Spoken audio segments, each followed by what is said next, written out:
two things. First, Canadians have Thanksgiving now because we're already hungry. And two, it's time for the lighting industry news brief, and we are brought to you by Keystone Technologies. Their smart loop is controls made easy. Better, big step up from toggle switches. This combines dynamic, spirited ideas, lights of all kinds, preset scheduling, preset scenes, events, all sorts of crazy stuff. Get in the loop. That's with the Keystone Smart Loop. Let's get into the news, however. Nailed has launched a new show. The Lighting Controls podcast is representing a partnership with the LCA, so update your podcatchers now. Acuities has bought the Luminaires Group. All equity interests in the architectural brand have been acquired.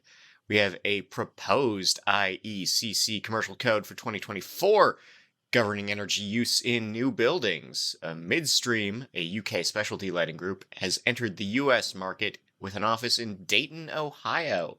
The Bright Act has passed the House, meaning that it's just waiting on one person's signature, and that'll mean all federal buildings will have to switch over to efficient sources.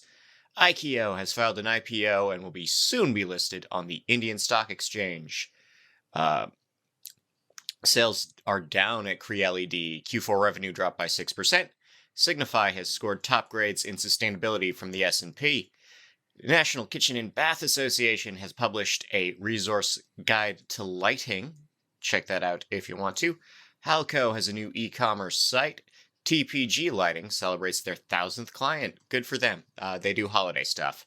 NAFA has named Clean Air Award recipients for facilities with improved air disinfection. Cusco Lighting is among Canada's fastest growing companies, according to the Globe and Mail. Orion has bought Voltrek. Voltrek makes EV charging stations. Acuity has funded a new program at Atlanta Technical, offering training in the electrical industry. Wesco has set ESG goals with a new plan for 2030 waste and safety requirements. In legal briefs, Signify has lost to Eglo. That's the fourth time they've taken this suit to court in the EU.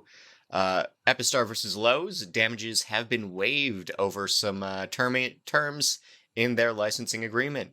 The SEC fines audit firm over Revolution Lighting's financial statements. The three employees of an auditing group were negligent and allowed them to have some inflated revenue statements. There's a $3.5 million penalty for that. Lewis and Clark Caverns employees have been found to have hosted a wedding in there without permission and damaged the lighting systems. And IllumiPure has secured a worldwide patent for white light disinfection tools. In rep agencies, SDA has picked WAC and Ligman, and Ledvance has partnered with DeFazio in North Carolina and South Carolina. In events, you will see y'all in Reno, because Nailed and Diode LED are planning a product training day on the 10th of November. Naumco opens registration for their 69th trade convention and trade show. That's October 16th through the 19th. The IDA conferences announces featured speakers, 4 talks already announced. Allen 2023, this is hosted by the Royal Astronomy Society of Canada, has invited 5 people to their convention, so check that out.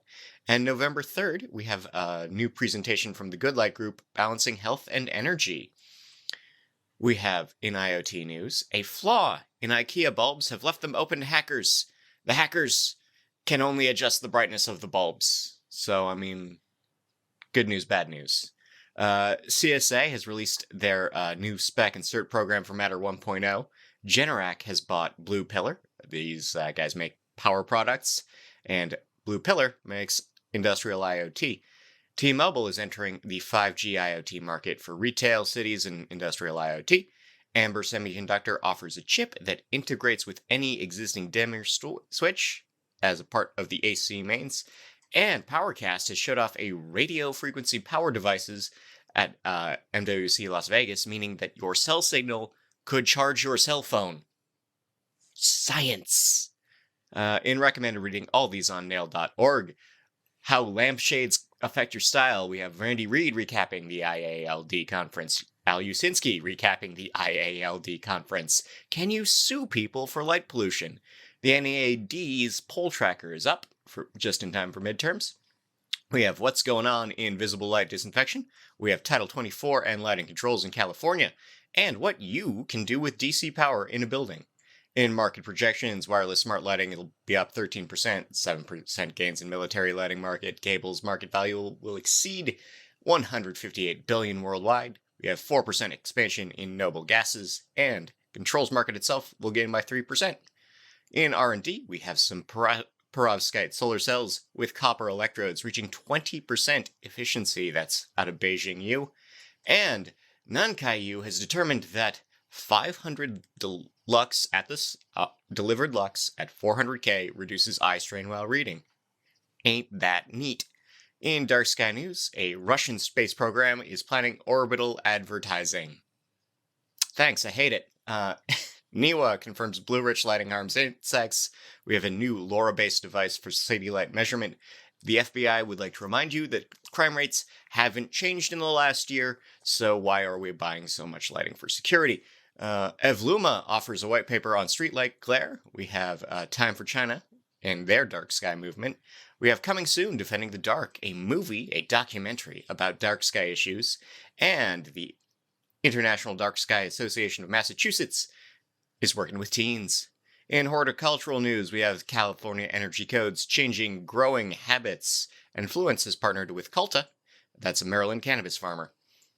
In Papal News, Stephanie Cox, who at one point worked for Nokero International, will now lead the National Ski Patrol. Howard Parkin will be leading dark sky advocacy on the Manx Islands, and Acuity elects Michael Bender to the board. In local news, 6 parks in Oahu are set for upgrade. At Tomball, Texas, they got the purple streetlights going on. The Hermitage Design Center of Nashville is going online only, so you'll have to buy things on the internet from them. Columbia, Missouri claims new streetlights will reduce crime. Springfield, Mass. Is cutting energy spending by 25%. New Mexico, Albuquerque in particular, celebrates Efficiency Day. Maryland has exceeded its efficiency targets. Davidson, North Carolina schools have saved 29% after upgrades. Calgary, Alberta will be spending $15 million on home energy retrofits. Peabody, Massachusetts is running a bulb swap. Chelsea Lighting is named one of the best places to work in NYC. Fort Bliss will be spending $58 million on upgrades. Cumberland County Cannabis Farm is intentionally spilling light for breast cancer awareness. And the Florida State bill might see lighting control to cities on bridges. You might remember that from last year's Pride. In international news, the Crans-Montana, Switzerland is canceling night ski racing. Berlin has detailed their energy savings plans for the winter. Gauting, Germany is canceling their holiday lighting displays. And the Swiss Association for the Blind and Visually Impaired would like to remind them that they're having a hard time getting around now that all the streetlights are off at night. And things you can build, we have a homebrew HomeKit ready LED strip, a NeoPixel clock, a rib cage lamp, and a glowing coaster. If you're up for some other weirdness, Northumberland will be hosting illuminated sheep as part of an art trail, and we have a bit of classic 40 history with the Route 66 Hornet Spooklight, which is totally not someone else's headlights. No sirree, Bob. Anyway, I've been Scott Wachter. Enjoy your week, enjoy the music. Thank you to our sponsors. Thank you to Nailed. Have a good one.